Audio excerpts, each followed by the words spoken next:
Protect your DNA. BioPQQ can promote formation of new mitochondria. Infowarsstore.com.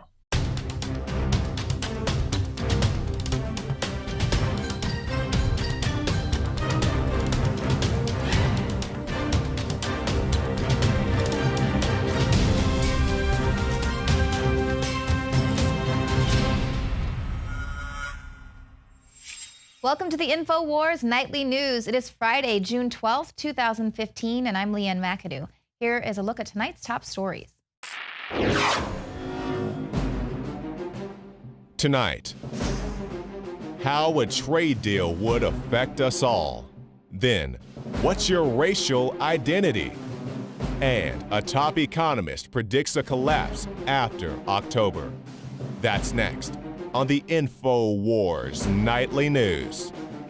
Don't think you're part of the power structure because you're a trendy out there. And because you go along with this, they see you as a useful idiot. That's what Lenin called his moron followers. Well, some good news for now.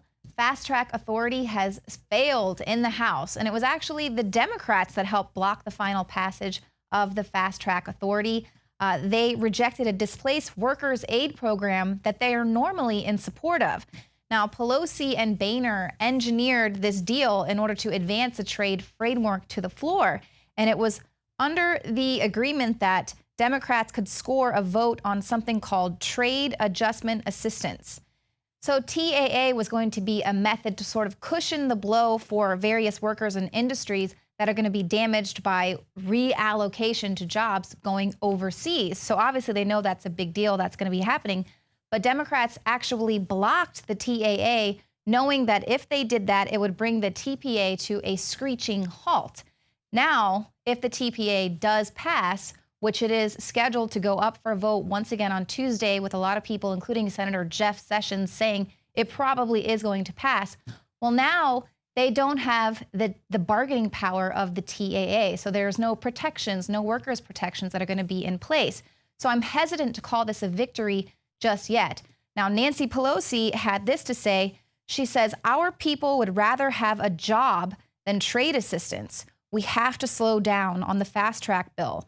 She said, whatever the deal is with other countries, we want a better deal for America's workers. So a little frightening there that I agree with Nancy Pelosi, and that's why I'm, a little hesitant. I don't really think that we know everything that's going on at the present moment with the TAA and the TPP and the TPA, all of these confusing acronyms. But that's the key. Whatever is inside the TPP, they know that jobs are going to be lost. And so there has to be some sort of worker protections involved with this. And Fast Track itself is a threat to democracy. Now, Senator Jeff Sessions calls the TPP a new form of global governance structure. He said the creation of it would be authorized through the 6-year Fast Track executive authority.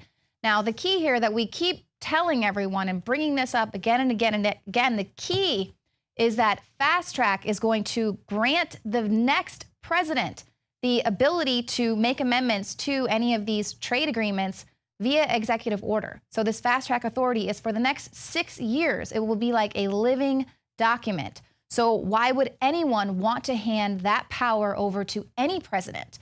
That is what is really frightening about this. And a lot of people are saying, oh, we'll have 6 months of debate. No, we will not. We'll have about 60 days to see the TPP, and it's a up or down vote. And Sessions actually goes on and says, under Fast Track, Congress transfers its authority to the executive, and they agree to give up several of its most basic powers.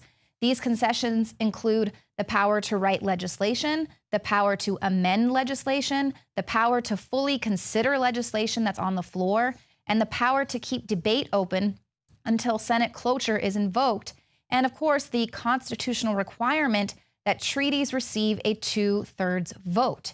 He says, in other words, through Fast Track, Congress is basically pre-clearing a political and economic union before a word of that arrangement is even seen by a single person. Now, that's not what we heard by Paul Ryan, who said this is going to give Congress even more power. And Boehner said this is going to create even more jobs.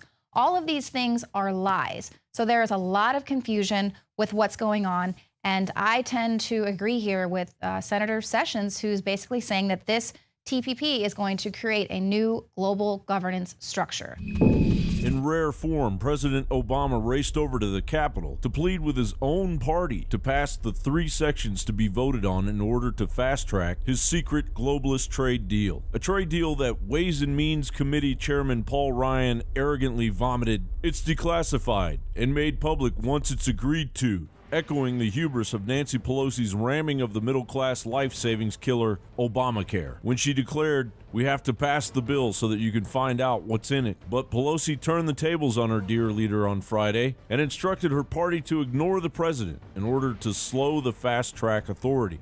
And so while I'm a big supporter of TAA, if TAA slows down the fast track, I am prepared to vote against TAA, because then its defeat, sad to say, is the only way that we will be able to slow down the fast track.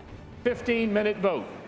The U.S. House wraps up debate and begins 3 votes on trade measures. The first one dealing with trade adjustment assistance. This provides economic assistance to workers or communities who are displaced by trade deals. The second vote, if that first vote is approved, is on the Trade Promotion Authority, the so-called fast-track authority, giving the president the ability to submit trade deals to Congress for an up or down vote.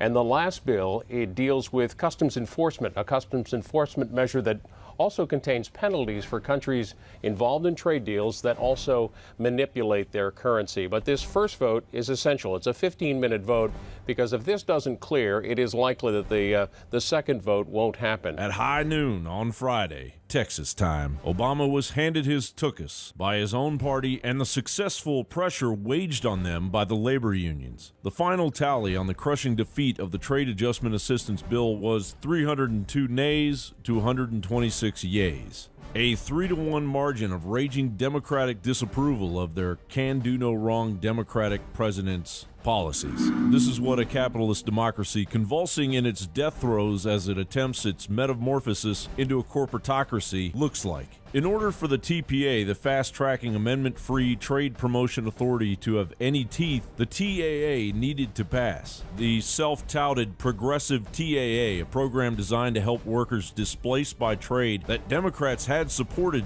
but when tied to the Trade-Pacific Partnership, took on a whole new meaning of discombobulated trade regulations, dictatorial executive powers, no job displacement welfare, and economic upheaval. The TPA will now hobble on as a toothless beggar into the next administration, as it has a lifespan of 5 years. Throughout the TPA process, Senator Jeff Sessions issued critical alerts, bringing attention to Paul Ryan's deception and saying promoters of fast-track executive authority have relied on semantic obfuscation in an effort to deny the obvious. The president's top priority is obtaining fast-track authority because he knows it will expand his powers and allow him to cement his legacy through the formation of a new political and economic union. Backstabbing House Speaker John Boehner, who voted on the TAA even though the Speaker rarely votes, now has 2 options to sycophantically toady up to his aristocratic CEO overlords. Either proceed with a revote on Tuesday and attempt to get 80 more votes, or send the legislation back to the Senate for a major overhaul. After the defeat of the TAA, and before the vote on the TPA, Majority Leader Representative Kevin McCarthy of California said, "Members are advised that we are proceeding to votes on the remaining 2 motions.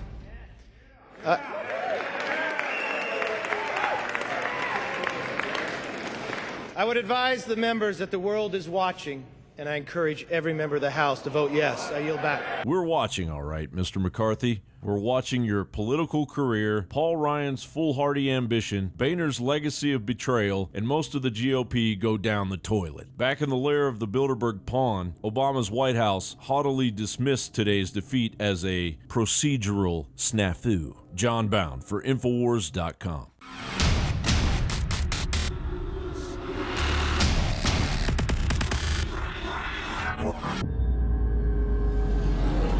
Another major health threat, this one in Toledo, Ohio, where everybody in the entire city has been told not to drink the water. Ohio's governor declaring a state of emergency. Did you know that the average person uses about 80 to 100 gallons of water at home every single day? If there's a water emergency, will you be prepared? Panicked residents forming long lines throughout the day. We're here at a supermarket in Toledo. You can see the shelves empty where water once was. To stay safe and healthy during a crisis, you must have access to safe, clean water. Water which will not be available at your local grocery store. There's a mad dash on right now to stock up on supplies. The ProPure Pro 1 G2.0 water filtration system is a must-have for every modern, independently minded household. Protect your family's safety during an emergency. Go to InfoWarsStore.com today to purchase your ProPure Pro 1 G2.0 water filtration system or call 1-888-253-3139.